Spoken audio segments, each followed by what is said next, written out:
할렐루야, 주님을 찬양합니다. 오늘 주신 하나님의 말씀 고린도전서 7장 25절로 35절 말씀입니다. 주를 기쁘시게 하는 성도라는 제목으로 함께 말씀을 나누겠습니다. 자, 계속해서 이 7장 마지막까지 이제 결혼에 관계돼서 사도 바울이 계속해서 말씀을 주고 계십니다. 오늘 이 25절로 30절에는 특별히 이제 주님이 재림하실 그 때를 생각해서 혼자 있는 사람은 일부러 또 결혼을 하려고 그러지 말고, 결혼을 한 사람은 헤어지려고 그러지 말고, 이렇게 지금 현재 있는 이 시점에서 주님이 재림하실 그 때가 임박했으니 지금 있는 상태 그대로에서 주님을 더 기쁘시게 또 거룩한 삶을 사는 것이 합당합니다라고 교훈의 말씀을 주고 있습니다. 자, 25절 처녀에 대하여는 내가 주께 받은 계명이 없으되. 자, 처녀에 대해서 이렇게 하라 저렇게 하라 주님께서 명령하신 바가 없이 지금 사도 바울이 주님의 마음을 가지고 지금 이 서신을 쓰고 있습니다 라고 지금 표현하고 있어요. 자, 사도 바울의 생각에는 이렇게 하는 것이 좋으니 곧 임박한 환난으로 말미암아 사람이 그냥 지내는 것이 좋습니다. 자, 지금 처녀라는 것은 아직 미혼이죠. 그러니까 지금 있는 것처럼 결혼하려고 그러지 말고 독신으로 사는 게 좋겠다. 이거는 어떤 하나님의 말씀 진리가 아니라 사도 바울 개인의 의견을 얘기를 하는 거예요. 그러니까 여러분 오해하지 마십시오. 자, 내가 아내에게 매였느냐 노이기를 구하지 말라 하는 것은 지금 아내와 더불어 결혼 생활을 하고 있는 남편에 대해서 얘기를 하는 거예요. 자, 남편이 아내를 만나 결혼 생활을 하는데 헤어지려고 이 아내로부터 벗어나려고 그렇게 애를 쓰지 말아라. 또 아내에게서 놓였느냐, 이것은 이제 결혼했다가 이혼을 한 남자를 얘기를 하는 거예요. 이혼남. 자, 또 다른 아내를 구해서 결혼하려고 그러지 말아라. 그러나 장가 가도 죄 짓는 것이 아니요 처녀가 시집 가도 죄 짓는 것이 아니로되, 죄 때문에 그러는 게 아니라, 자, 이런 이들은 육신에 고난이 있으리니 나는 너희를 아껴서 이런 말을 한다. 자, 아무래도 혼자 살다가 결혼하면 물론 좋은 점도 있죠. 그런데 좋은 점만 있는 게 아니란 말이에요. 좋은 점만 있는 게 아니라 결혼해서 더 불행하고 힘들고 어려운 일들을 만나게 되니까 지금 사도 바울은 그런 경우를 보면서 그런 육신의 고난이 따를 테니까 지금 혼자 있는 사람은 혼자대로, 결혼한 사람은 결혼한 대로 또 결혼하려고 그러고 또 헤어지려고 그러고 이렇게 하지 마십시오. 이런 얘기를 하는 거예요. 자, 형제들아 내가 이 말을 하노니 그 때가 단축하여지는 거로. 여기 단축됐다는 것은 무슨 말이냐면 주님의 재림이 더욱 가까워졌다, 이런 표현을 쓰고 있는 거예요. 물론 주님의 재림이 사도 바울은 언제 주님이 오신다 그런 날짜를 확정돼서 받았다는 그런 의미가 아니라, 우리가 신앙생활하는데 주님이 이제 곧 오신다라고 하는 그런 긴박감을 가지고 신앙생활해야 우리가 좀 이렇게 나태하지 않고 좀 정신을 차리고 근신하며 주님을 섬기는 그런 마음에서 지금 이런 표현을 지금 하고 있는 거예요. 자, 이렇게 주님이 곧 오실 것이라고 하는 그런 마음가짐으로 사는 사람은 있는 자들은 없는 자 같이 해라. 있는 자는 없는 자 같이 하라. 그러니까 안에 있는 자는 없는 자 같이 하라. 참 게 어려워요. 아내가 있는데 아내가 없는 자 같이 한다? 이게 괜히 잘못 의미가 해석되면 아내를 무시하고 아내를 생각지도 않고 그냥 혼자 결혼했는데도 혼자 그냥 독신 생활하는 것처럼 하라 이런 의미가 아니에요. 물론 그런 의미가 아니죠. 안에 있는 자는 없는 자같이 하며 또 우는 자들은 울지 않는 자같이. 지금 이게 전부 다 안에 있는 자, 우는 자, 기뻐하는 자, 매매하는 자, 물건을 쓰는 자. 지금 이게 우리가 지금 생활하고 있는데 마치 안 하고 있는 것처럼. 그 말은 뭐냐면 초연하고 초월하라 이 말이에요. 거기에 얽매이고 있지 말고. 만약에 예를 들어서 결혼했어요. 아내가 있어요. 남편이 있어요. 자, 물론 부부로서 존중하고 살지만 모든 게 아내, 남편에게 얽매여 있지 말아라는 거예요. 내가 어떤 물건을 씁니다. 또 어떤 내 마음에 감정이 올라옵니다. 거기에 빠져 있지 말라는 거예요. 왜냐하면 우리는 누구를 생각해야 되냐면 주님을 생각하는 사람이기 때문에 그렇습니다. 그래서 여기 32절에 너희가 염려 없기를 원하노라. 장가가지 않은 자, 독신자. 자, 장가가지 않은 자는 주의 일을 염려하여 어찌하여 주를 기쁘게 할까라고 생각을 하는데, 장가간 사람, 독신인 남자는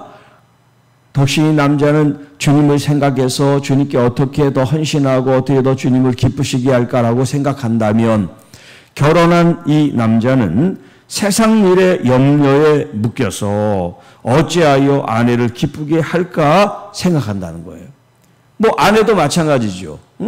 혼자 사는 미혼인 여자도 처녀도 얽매이는 게 없으니까 신앙 안에서 주님을 어떻게 하면 더 기쁘시게 할까 생각하지만, 남편이 있으면 남편에 얽매여 가지고 남편을 어떻게 기쁘게 할까 이런 생각에 빠지게 된다라는 것을 지금 얘기를 하고 있어요. 그러니까 결혼하지 말고 혼자가 되십시오가 아니에요.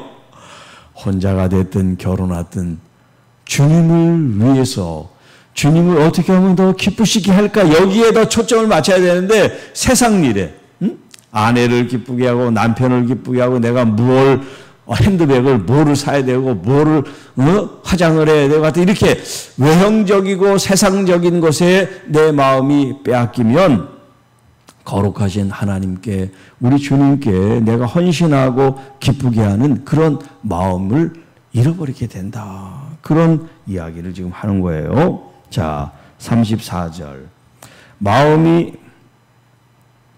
갈라지며 또 시집가지 않은 자, 처녀는 주의 일을 염려하여 몸과 영을 다 거룩하게 하려 하되, 시집간 자는 세상 일을 염려하여 어찌하여야 남편을 기쁘게 할까 하느니라.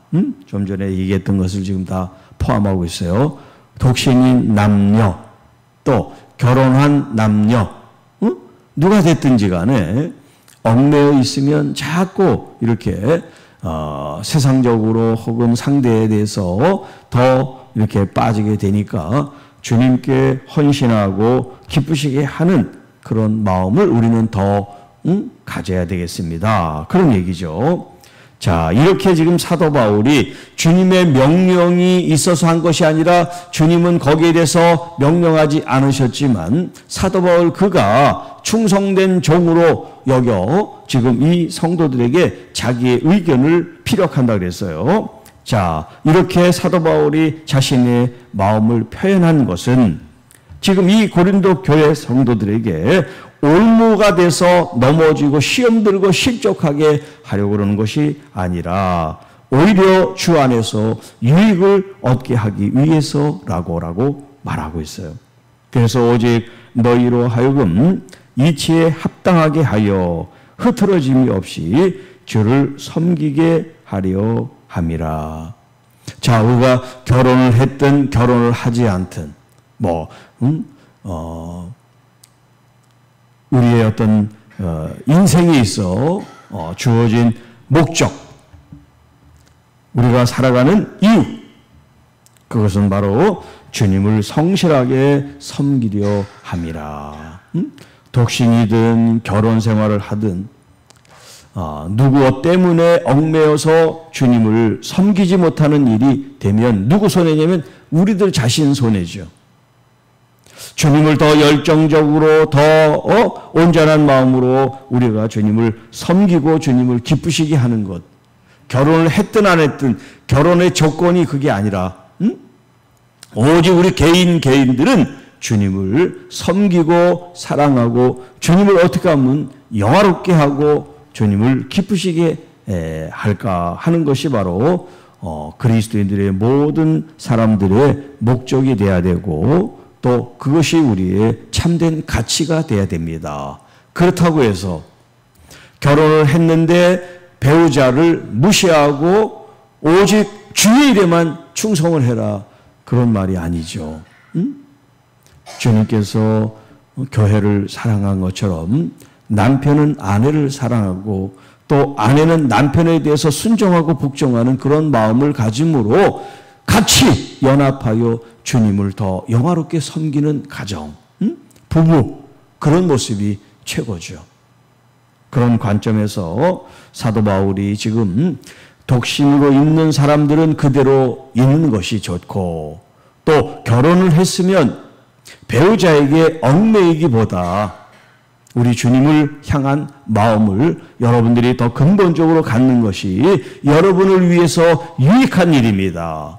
이런 얘기를 하는 것은 올무를 놓고 넘어지고 시험 들게 하려고 하는 것이 아니라 여러분들을 믿음으로 도우려고 하는 것입니다. 이런 이야기를 지금 하고 있어요. 그래서 이치에 합당하다는 것은 세상의 이치를 말하는 것이 아니라 말씀의 진리의 이치, 하나님의 말씀이 근거가 돼서 그 기준과 근거를 가지고 신앙생활을 해야 됩니다라고 하는 그런 관점에서 우리에게 말씀하고 있습니다. 자,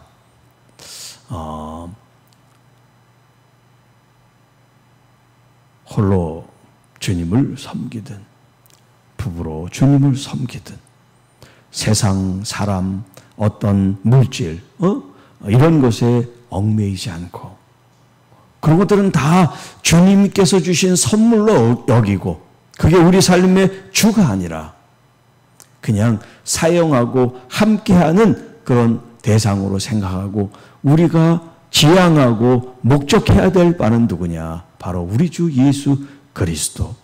주님을 향한 여러분의 마음이 더 간절하게, 더 열정적으로 주님을 사랑하고 또 주님을 어떻게 하면 기쁘시게 할까?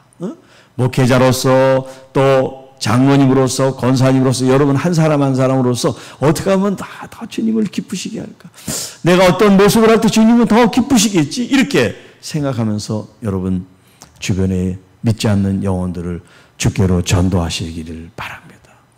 주님께 전도하고 영혼을 구원하는 일보다 더 주님 기뻐하실 일은 없어요. 그 일에 우리가 최선을 다하실 수 있기를 주님의 이름으로 축복합니다. 기도하겠습니다. 주 하나님 아버지 감사합니다.